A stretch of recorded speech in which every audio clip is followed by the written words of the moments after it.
दोस्तों, वाशिंगटन और तेहरान के बीच में सिर्फ दूरियां ही नहीं है, बल्कि युद्ध की आग जल रही है।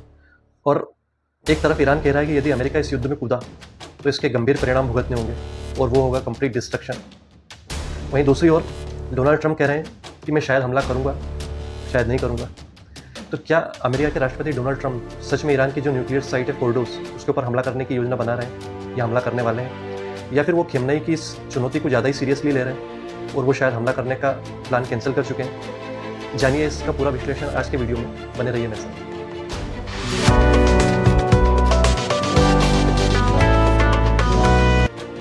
नमस्कार दोस्तों, आप देख रहे हैं डिप्लोमेटिक डोजियर मेरे साथ और मैं हूं परेश पुरानी। दरअसल दोस्तों, ट्रंप से जब पूछा गया वहाँ के पत्रकारों द्वारा कि क्या अमेरिका इस युद्ध में कूदने जा रहा है और वो ईरान के ऊपर हमला करने जा रहा है, तो इसके ऊपर डोनाल्ड ट्रंप ये जवाब देते हैं कि शायद हाँ, शायद नहीं। इस बारे में कोई भी कुछ नहीं कह सकता मेरे अलावा। ये कोई नहीं बता सकता कि अमेरिका ईरान के ऊपर हमला करने जा रहा है या नहीं जा रहा है।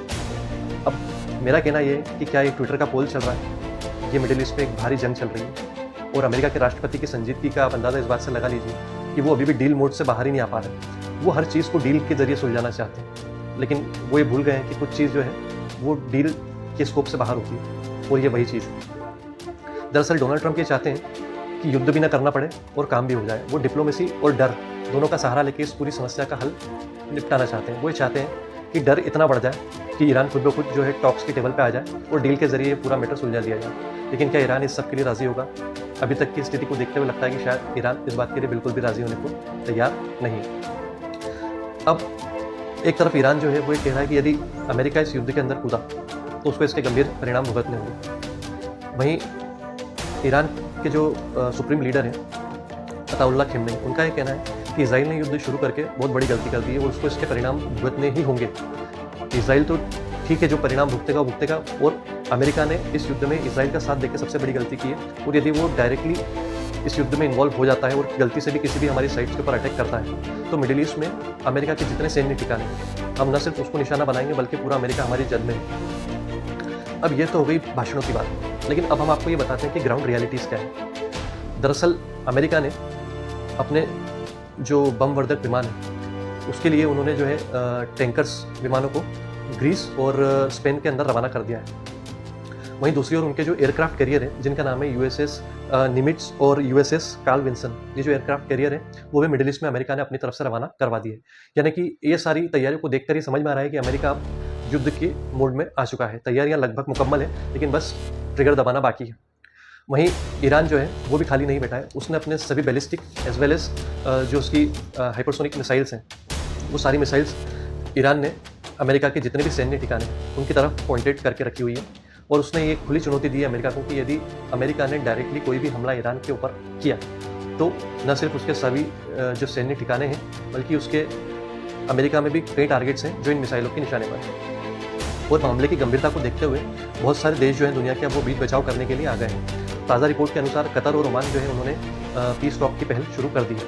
वहीं जो दूसरे यूरोपीय नेशंस हैं, वहीं जो ब्रिटेन, जर्मनी और फ्रांस, इन तीनों ने जिनेवा के अंदर स्विट्ज़रलैंड में ईरान के कुछ ऑफिशियल्स के साथ एक मीटिंग्स अरेंज की है और मोस्ट प्रोबेबली आज वो मीटिंग हो शेड्यूल्ड है, होने वाली है। लेकिन ईरान जो है वो इस वार्ता के लिए बिल्कुल भी इंटरेस्टेड नहीं है, क्योंकि उनका ये कहना है कि इजराइल का समर्थन करके अमेरिका जो है वो हमारे निशाने पे।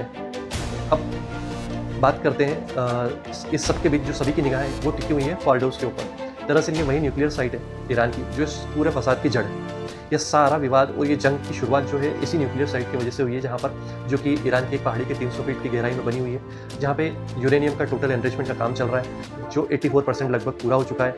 और ईरान जो है अपने जो उसका एक सपना था कि वो एक न्यूक्लियर आर्म नेशन बनेगा, वो अपने सपने से मात्र एक कदम की दूरी पर है।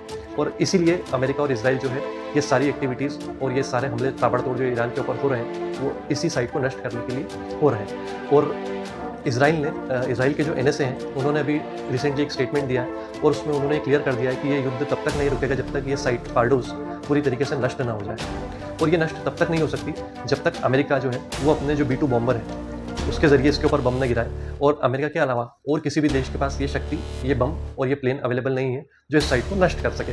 इसका सीधा सा मतलब ये होता है कि जब तक अमेरिका डायरेक्टली इन्वॉल्व ना हो और ईरान के ऊपर हमला ना करे तब तक ये साइट को नष्ट नहीं किया जा सकता। और यदि अमेरिका इसमें इन्वॉल्व होगा तो निश्चित तौर पर यह युद्ध और ज़्यादा बढ़ेगा, क्योंकि उस केस में चाइना और रशिया का इन्वॉल्वमेंट भी होने की संभावना बहुत ज़्यादा है। तो ये युद्ध बहुत बड़े स्केल पे हो सकता है और शायद इसीलिए डोनाल्ड ट्रंप जो है वो 10 बार सोच रहे हैं डायरेक्टली इसमें इन्वॉल्व होने के लिए। और उनके स्टेटमेंट से ये चीज़ देखी जा सकती है, जहाँ पर वो कई बार फ्लिप फ्लॉप करते हुए दिखे कि मैं हमला कर भी सकता हूँ, हमला नहीं भी कर सकता हूँ। वो अभी तक इस निष्कर्ष पर नहीं पहुँच पा रहे हैं क्योंकि इसके परिणाम बहुत दूर तक जाएंगे।